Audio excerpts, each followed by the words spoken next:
TPCSI fans, you want to revolutionize your sports investing habits? Allow me to tell you about WagerWire. WagerWire is an app that helps you become a superior bettor by allowing you to sync all your sports books and track all your bets in one place. See your current action, your betting history, and stats. You could also sign up for sports books and collect bonus offers. Follow them at WagerWire on X, as it's the best account on the platform. Head to App Store or Play Store now and search WagerWire and download the app.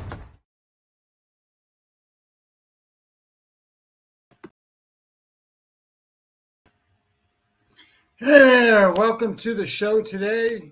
Again, my name is Scott Webb. Some people know me as Beam 'em Up Scotty.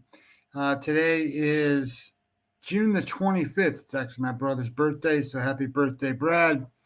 And we're in June. So last time I looked, I was kind of looking at some numbers earlier today, and it's about 18 games, 19 games, and then everybody's on the All-Star break. So things are going to start shaking out. Things are going to happen as we get to the All-Star break and beyond. There is 5 weeks left before we run into the trade deadline. And I think it's important, especially for some of us that are going to be looking to play some of these playoff type numbers and some of the different things that are going on, because the teams are going to change. They're going to change drastically, some of them. And you got to look at where the value sort of comes in and where things are, because I think there's a lot of teams that are still in the playoff hunt. And then you have to look at how you want to bet those things, whether you want to bet to make the playoffs, or want to win their division, stuff like that. Because certain teams, and those certain teams are going to be teams, that kind of get in there and barely make it in, and trying to figure out a way to get in. It's going to be difficult for them, and they're going to try to do whatever they can to pick up different spots and different things to help them. And one of the things I saw today, for example, was the Kansas City Royals. The Royals are in the playoff picture right now. They were planning on doing things to secure their bullpen as opposed to adding a bat. And that kind of confused me a little bit, because, my thought is that their starting pitching is what's keeping them where they are. And the reason that they're not getting any further along is their offense. They have one guy that can play on offense, Bobby Witt Jr. Everybody else is sort of hit or miss, Salvador Perez got off to a good start. Pasquantino does pretty well occasionally. And then everybody else is just kind of everybody else. So they need a lot more help than just bullpen help. So if you get bullpen help and you get starting pitching that and you can't score runs, you're not going to go beat, the Yankees, and you're not going to go beat these teams that you need to beat. You can't even beat the Guardians, for example, when you make the playoffs. So we'll look at that stuff as that time comes, as it's getting a little closer. The time is 6:20, and breaking down these games and stuff, sometimes I miss time slots. So I'm not going to do that today. We're going to jump right into some of this stuff, because one of them I think is a very interesting spot.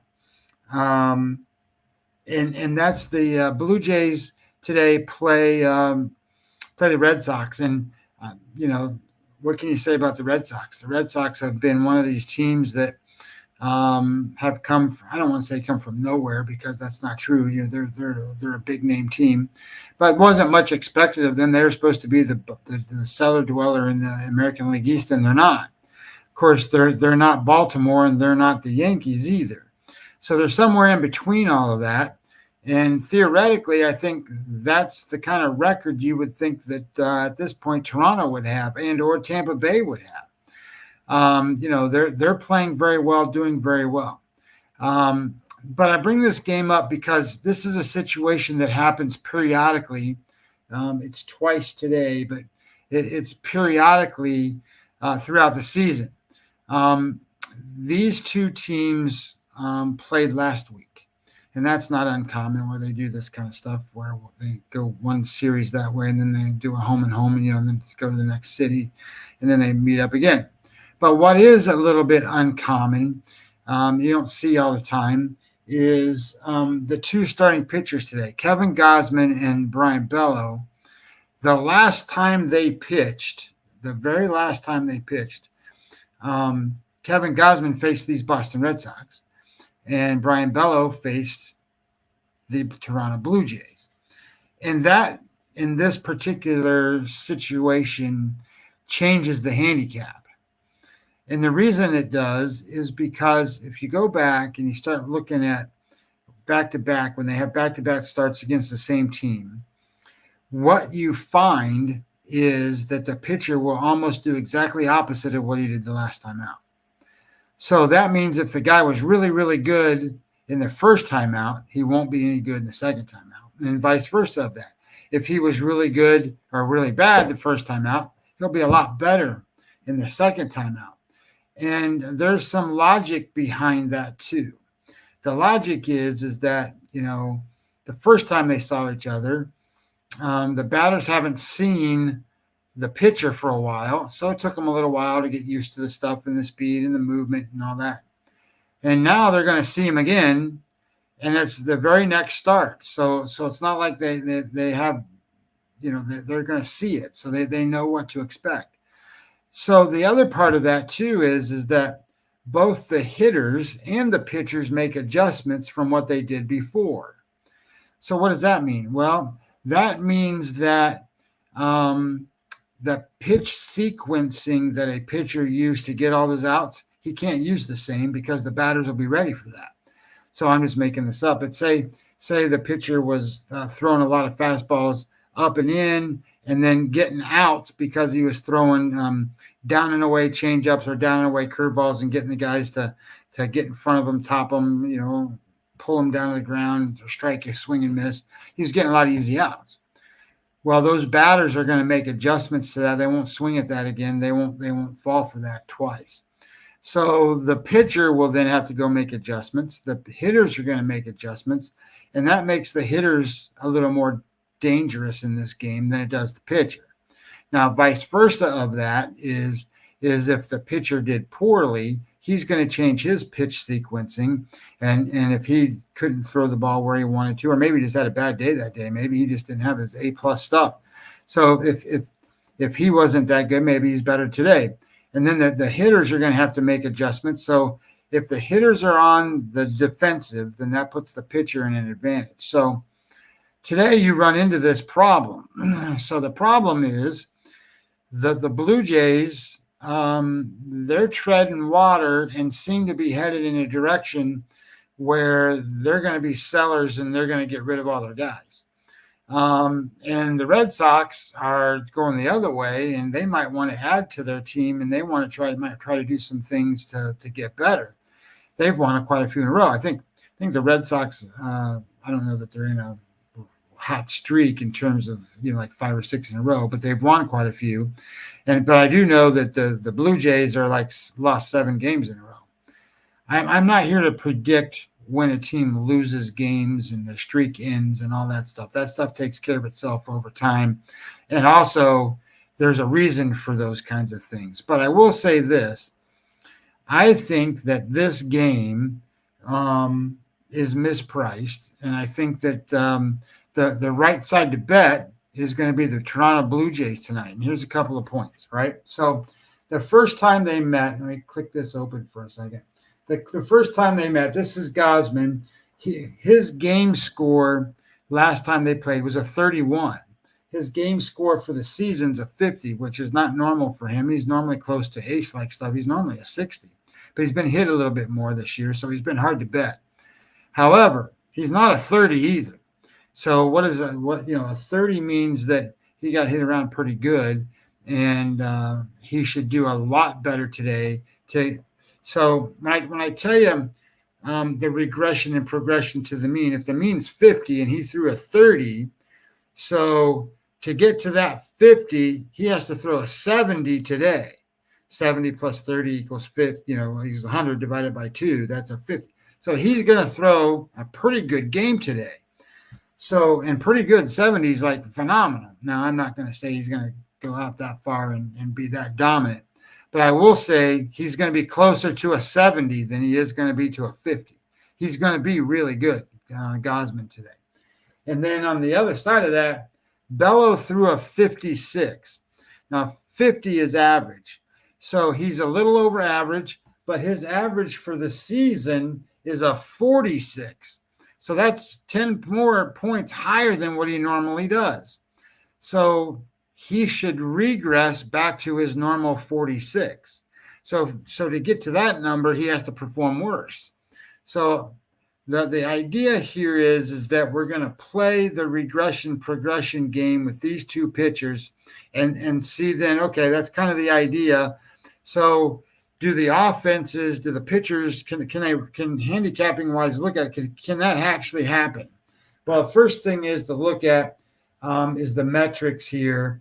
And Bellow's metrics is 4.21 xFIP, 4.15 Sierra.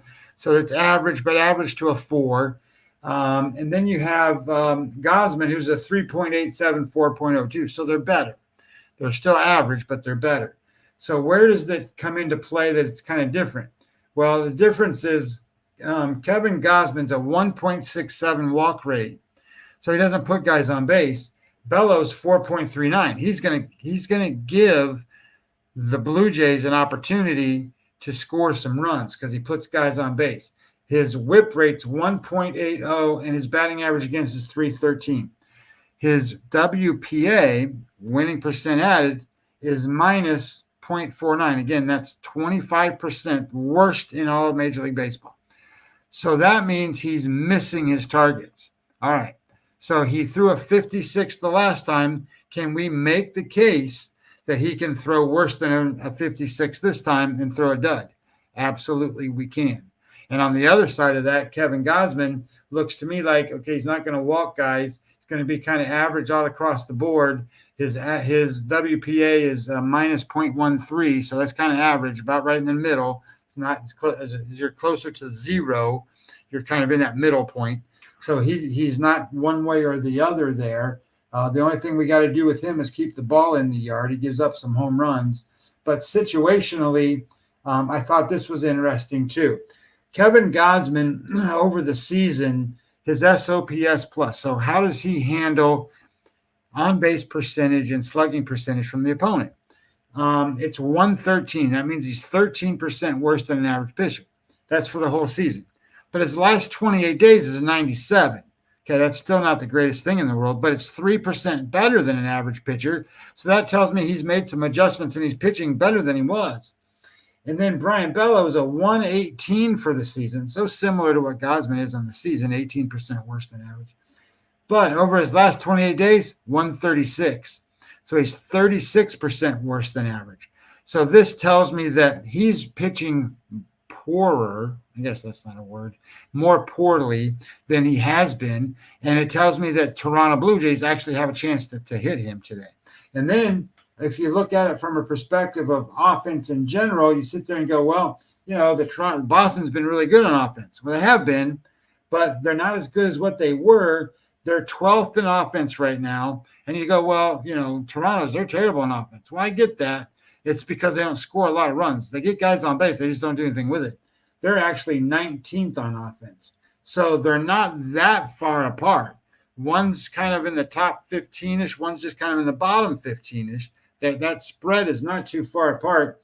And I think, you know, when you break it out and you kind of look at it, both of them have 4 batters in their lineup that are over offensively one more. So that means they're being productive. Both of them do.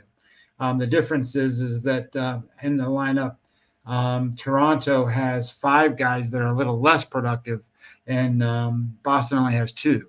So I think that Gausman can cover that. So then you look at it from a line perspective, and then the line comes out, and the line in this game, where's it at? That's the wrong one.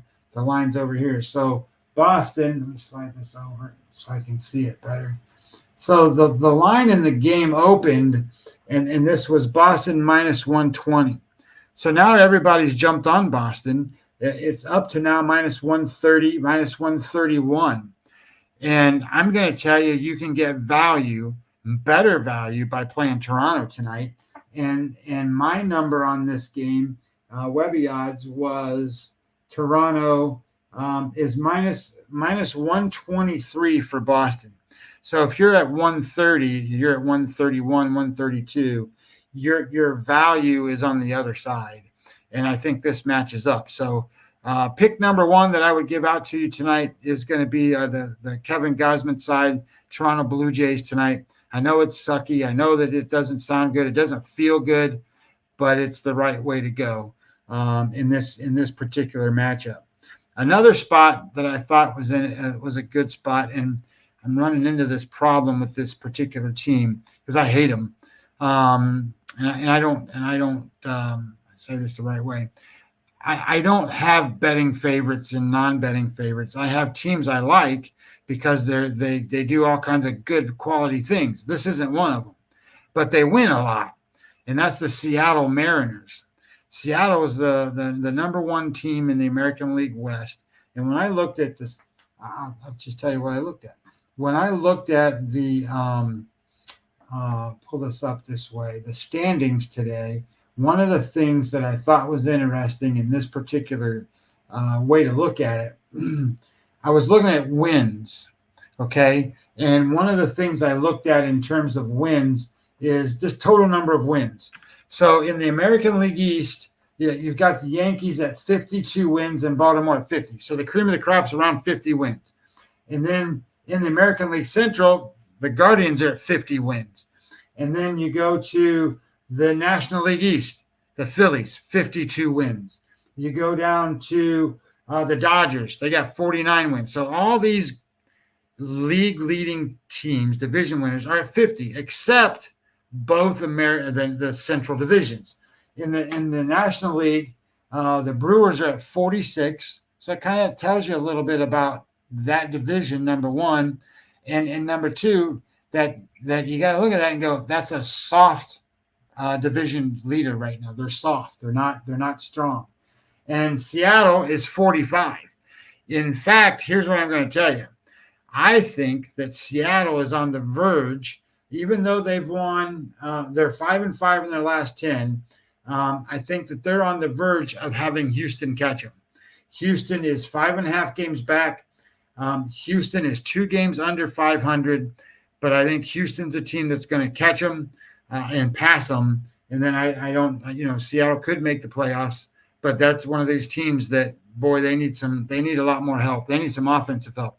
Their pitching's been dynamite, but I've been finding myself betting on this team a lot. And I find myself in a spot tonight against the Rays. Now, one of the things I think people are doing with the Rays is I don't think that they think of them as the bottom team in the American League East, but they are. They have won 35 games. They're 16 games behind the Yankees, and that's without doing any other kind of structuring. They're minus. I'm sorry, that was the Blue Jays. They're 12.5 games behind the Yankees. They are minus 61 runs in terms of run differential. So that's minus 61, by the way. The Angels are minus 77. So that they are closer to what the Angels are than anywhere near like what the Red Sox are. The Red Sox are plus 50. The Rays are minus 61. So minus 61 is real close to what the Angels are. And another team, there's no other team that's even close to what that looks like. The next level is going to the Angels at minus 77. And then you go to the bottom feeders that are, 100 or more behind. So they're one of the worst teams in baseball, but I don't think they get priced that way. And second to that, they don't have good starting pitchers. They have Lytle on the mound today, and Lytle. Let me flip it back to my pitching report. Lytle, situational. Where is he? There he is. Lytle's made 15 starts. He's 7-8. His SOPS plus is 158. He's 58% worse than an average pitcher at controlling the opponent's offense. Well, that's not very good. And then he's 121 on the season. So I look at this and I go, well, who's pitching for the other side? Well, it's Luis Castillo. Well, Castillo's been kind of a fraud type pitcher like to this year. He's built as a stud, but he's really more average. And that's okay. I'll take an average pitcher to beat this below average Rays team. And especially at the number that I'm getting it at. So my number in this game was Seattle minus 140. I have Seattle as being minus 140. And then the actual line, if I can find my flipping all these things open, the line right now, right this very minute, is minus 120 to minus 126. So you've got about 15 minutes. The game starts at 6:50. Go bet on Seattle. You got value in Seattle. I don't like them because they strike out all the damn time. But Lido's not a strikeout pitcher, so maybe that's helpful. I will say that I think the Rays offense is waking up a little bit. Rosarena and Diaz are hitting the ball much better than they have been all season long. But I think that you got a better pitcher in Castillo. You got a better bullpen. And ideally, you've got a better 1 through 9 lineup with Seattle than you do with Tampa Bay. And I think Tampa Bay's in just one of those spots where their previous couple of seasons are giving them merit for this season that's unwarranted. And like I said before, I think they're a closer match to the Los Angeles Angels than they are to a good team. So I will take Seattle tonight in that spot as well. So there's two plays. And then I really wanted to talk about one game if it changed. I'm looking for it because I was going to bet it live if I could. And where is it? There it is. Maybe. Let me see if my number changed. I don't have access being here in Florida to some of the numbers that you guys do. You guys have the ability to bet down in Las Vegas and some other places. I can't bet, for example, at DraftKings and FanDuel and that stuff, MGM. I don't have access to that. I do have access to the Hard Rock, and I have some offshore accounts. You're not supposed to tell people that. And I got a local guy, right? But all of that stuff kind of goes through different channels. And if I look at the Hard Rock here and the game I want to bet on, I really wanted it to be minus 120. You can get it at certain places, 120. I can only get it at 125. So I'm going to wait and see if I can get it. The game goes at 7:45, so I might have a shot at it at the Hard Rock. So here's the game. This is a game that I'm going to be betting against the starting pitcher for the other side. So St. Louis Cardinals have Kirk Gibson on the mound today. He's been pretty good for that team. I will say that. I will tell you that pulling up his numbers, let me get to my pitching report. Here he is. He is a 54 game score for the season. I didn't expect him to be a 54. I expected him to be a 50. He's an average pitcher, but he's been pitching above average all season long. His last 7 starts is a 54, so it's consistent. So why do I want to bet against a consistent above average pitcher? Because the last time he pitched, he threw a 81. That means he skewed his numbers up, and he's going to regress. He's not going to throw an 81 today. Now, if he throws a 54, that means I can beat him. But if he throws worse than 54, which is what I would expect, I can really beat him. And who do they play? They play the Braves. And I think the Braves are starting to wake up a little bit. So I like this matchup. I like this spot. So I think that you have Lopez, who last time out threw a game scored 59. Okay, well, that's pretty good. Yeah, but his average is 61. He's an ace pitcher this season. His average is 61, so he threw a 59. He's actually below average in his last time out. His last 7 starts are 61.6. His season's a 61. So I like the idea that he's not that we should expect him to fall back, but we do expect Gibson to fall back. And then when I pulled up and looked at the bullpens in this game, the St. Louis Cardinals ranked 24th in bullpen right now, the last 14 days. And the Braves are 13th. And then offensively, certainly the Cardinals have woke up a little bit. They're 6th in our total offense. And then you have the Braves are 16th. But the difference here is, and I keep talking about this, it's isolated power, the ISO number. ISO number is extremely important, and here's why. You got to remember what offenses are trying to do. Batting average isn't important. It's obvious it's not important. The batting average in Major League Baseball today is 242. So they're not trying to get that. What they're trying, so here's how it works. They've gone out and they've said, look, pitching is so good, the defense is good. They position themselves in positions that they take away hits. The reality becomes I just need to get a guy on base.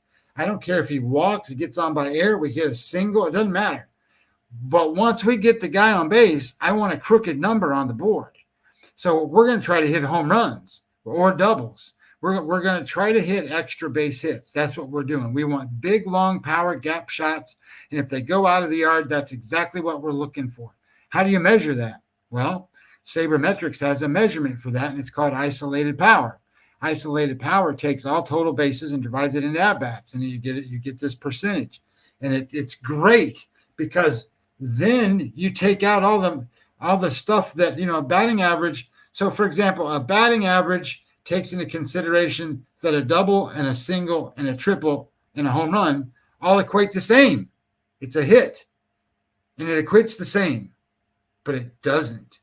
So isolated power is where you transition to getting the better information that helps you make a better bet, makes you make an understanding of what's really happening. The second part of that is, well, we'll get into that later. You don't need to know all the sabermetric stuff. But isolated power is a great number, and here's a perfect example. We talked about how St. Louis was 6th, and the offense for Atlanta was 16th. Well, isolated power, it almost flip-flops. Atlanta's 5th, and St. Louis 11th. So that means that the offense is really not as bad as you think it is, and that the home runs, doubles, and triples that the Atlanta Braves hit is how they score runs, which is why they will start winning games. All we need is their pitching to hold down the other team a little bit.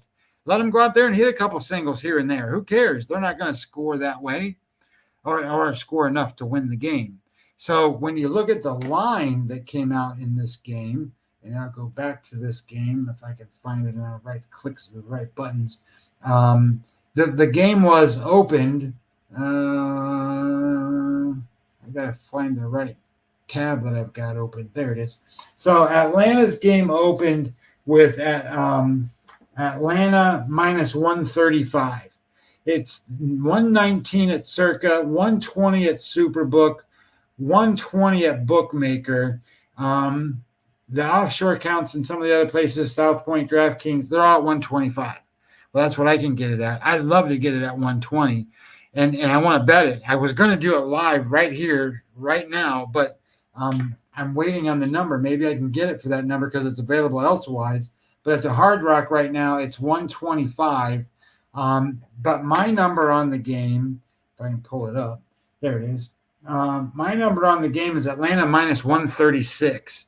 That's why I want it to be 120, because I can get that will be, if it was 120, that's 5.5% EV, extra value percent. What you expect to win. If you make that bet 1,000 times, you're going to expect to win 5.5% more time than what the book is offering it to you. So you got to bet it. We talked about that in like poker the other day. You want to make these bets. That Seattle bet that I gave you. I have it at 120, but I think it's changed. Let me change it in my computer. We'll just say it's 125. I don't know. It might be. So at 125, that's a 4.9% EV bet. And all I'm going to tell you guys is that that's all I bet. I don't bet anything where I don't expect to have extra value that I'm going to win if I make it a bet 1,000 times. That's a good bet. And that's the difference between a handicap and betting. You have to make good bets and handicap well, two separate things altogether, but they can tie together, right? So that's kind of what I'm showing here. Like we talked about the value on getting Gosman because of the who he's pitching against the very last time. We talked about Seattle. Now we just talked about the Braves. So there's some different things that you can do to make bets and to make wagers to drive in these extra value added kinds of things. But there's stuff that comes up too, like the Yankees play tonight, right? The Yankees, last time that I put in the number was minus 135. My number was minus 129. There's no extra value added. So I don't have to play that game. There's no reason for me to get involved. I don't see any value there. Somebody else may come along and go, well, Garrett Cole's going to have a great game. And he's going to strike out 30 and he's going to do this and he's going to do that. So you got to bet on him. That may be true. I don't see that, or I would already have come out and bet it myself. But that being said, that's kind of how I break it down, right? I want to look at what does my odds give me in terms of favorability, and then I want to handicap the game and look at several different things. Like we found a game based on the reversal of the two pitchers. We found a game because we're betting against the same kind of concept, the game score concept against Gibson, and now we with this Atlanta game, we're finding value here, and that's the one against Gibson, and then we found the one with Seattle because we looked at it and we go, there's no way that they shouldn't be a bigger favorite, and the numbers suggest that they should be. So, and that's where I'm going to tell you that CLV, right? CLV depends on how you look at it, closing line value. And if you would have bet that Seattle game, and the line was 130 and now it's 125, and you bet it at 130 and you could have got it at minus 125, that's not good closing line value. But what if you did it on the other side and you went and said, well, I want Tampa Bay, and I bet all those plus 130, so I'm getting it at plus 120. That lowered the number. All right, well, that creates value for me because then I'm looking at it and I'm going, hey, CLV for me is the other way. I can get this and provide value in it. But I will tell you that in Major League Baseball, when you're betting the money line as much as you do, CLV is less important. You want to have it as much as you can. It's not as important. What's more important is what is that number that the sports book is offering you compared to what you think the number should be, and where's the value in that, because that is the critical piece of information that gives you the EV positive bets. They're the extra value pluses. Now, here I'm going to teach you one thing real quick. Top-down betting. This is when you go to unabated and you go to Odds Jam and all these other places. That's what they teach you. They teach you odds, or they teach you top-down betting. They're going to show you a board of 30 books, and in those 30 books, they're going to show you the best number and the worst number. And then they're going to have what they think is a fair number, right? So they take the vig out and they do some different stuff and they show you the fair number. So if you were to bet the fair number and then you bet this one, this is the best number. So you're picking off these sports books based off of the best line of shopping sports books. You're not handicapping the game. You're just doing numbers. And that's what top-down betting is.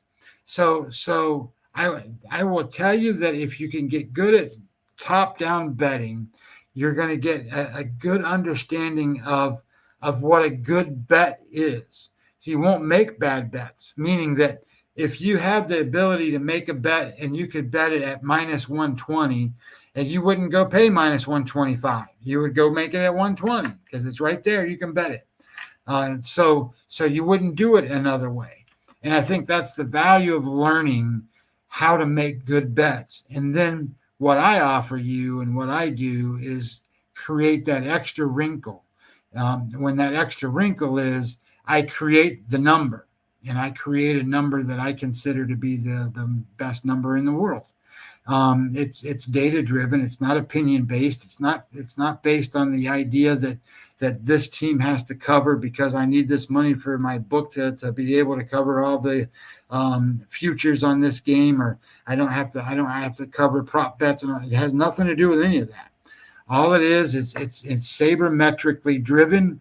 If you've ever seen Joe Pita's book called Trading Bases, it's derived basically from a guy that traded stocks, and he wrote formulas and business formulas on how to compare stocks, which turns out to be a great formula for being able to compare winning percentages on baseball teams or any other team for that matter. You can do the same formula for lots of different things, as I've learned, being able to then take winning percentages and turn them into lines and spreads and data points and coverages. And then once I learned how to do that, I also learned how to evaluate starting pitchers by not having an opinion.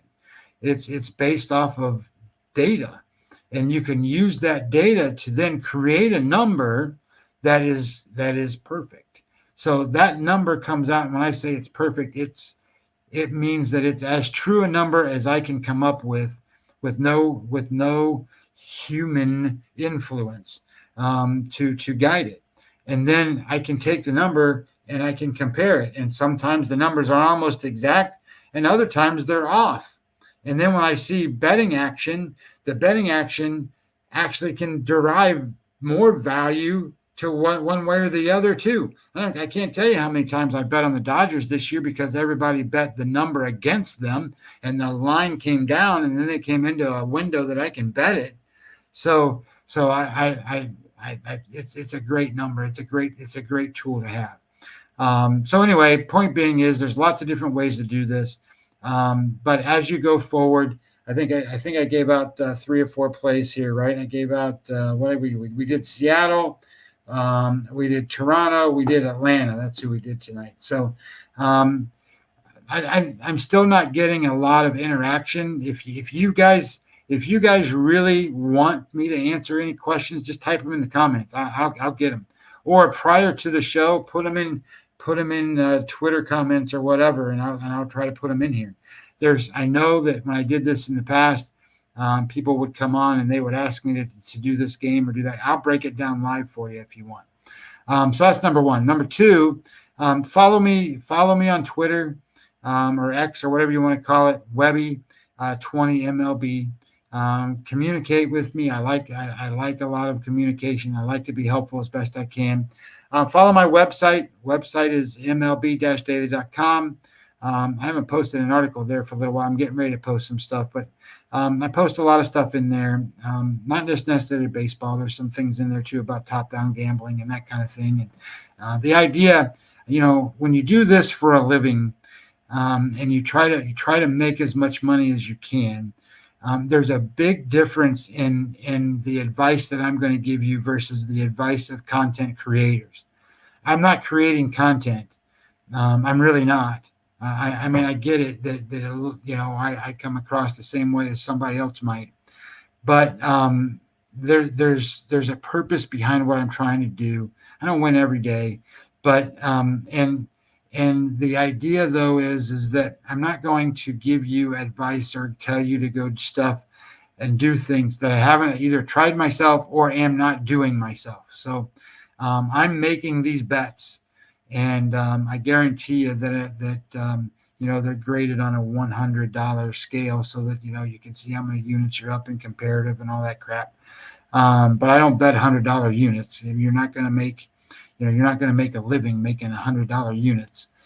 So as you go along, you learn and see fraudulent stuff really quick and real easy. And sometimes it just churns me. And I've learned sort of to kind of ignore it to this point because, to be honest, if you guys really can figure out where to find good information, you'll go to it and you'll ask the questions and you'll learn. And if you go and say, hey, I'm going to do things a different way, and all I want is free picks and free picks and free picks and advice and this and that, you'll learn and you'll get burned and you'll be all mad. It's just the way it works. Content creations and guys that, go on a hot streak and then start their own companies and do stuff, and it just is what it is. But anyway, point being is that I'm here. I'm hoping that I can get some more interaction from everybody. We got a great crowd tonight. The following's been better and better every day. So I've only been doing this now again for about a week on this channel, and I appreciate Jeff for letting me jump on and do these things because I love it. I used to do it a couple of years back and used to throw in a sport coat and do different things, but now I'm old, so sport coats make me hot. But anyway, the point being is if you like my content, go to my website. Sign up for the free newsletter. It comes out to you whenever I write an article or put something out. If you want to be a customer, man, I don't know how you could do it any cheaper. It's $100 for the whole season. It's $100. So if you want that, you'll get what you get with that is you get my Webby odds. So the numbers I create, then you get my EV Plus tool. And at some point, I'll learn how to use this system a little bit, and maybe I can show that some. But we'll bring it on. The EV Plus tool is great because remember I said, hey, this bet is a 5% EV positive bet. I can show you that, and I put it out there every morning, every day for everybody that signed up with me. So I do that.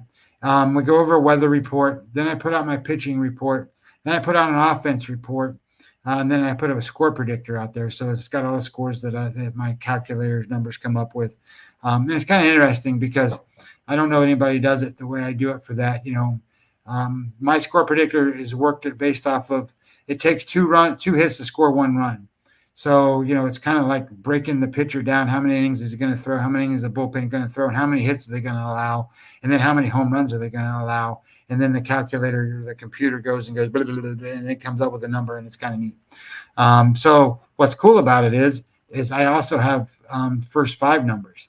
So I can see a prediction on first five outcomes and then total score outcomes. So it's pretty cool. Anyway, that being said, if you want to do those things, it's all available. Just go to my website, mlb-data.com. Guys, I really appreciate everybody coming on tonight. I will be back again tomorrow. Today was Tuesday. Tomorrow is a 6:15 show, so we'll catch the night games tomorrow, and then we'll be dark on Thursday because it's usually a travel day. Then we'll be back on Friday at 6:15. So I'll see everybody tomorrow, 6:15. In the meantime, good luck. Let's make sure we get some winners. And if you have any questions or anything that pops up in the meantime, just hit me up on Twitter. Be glad to talk to you. Thanks a lot, guys. Have a great day.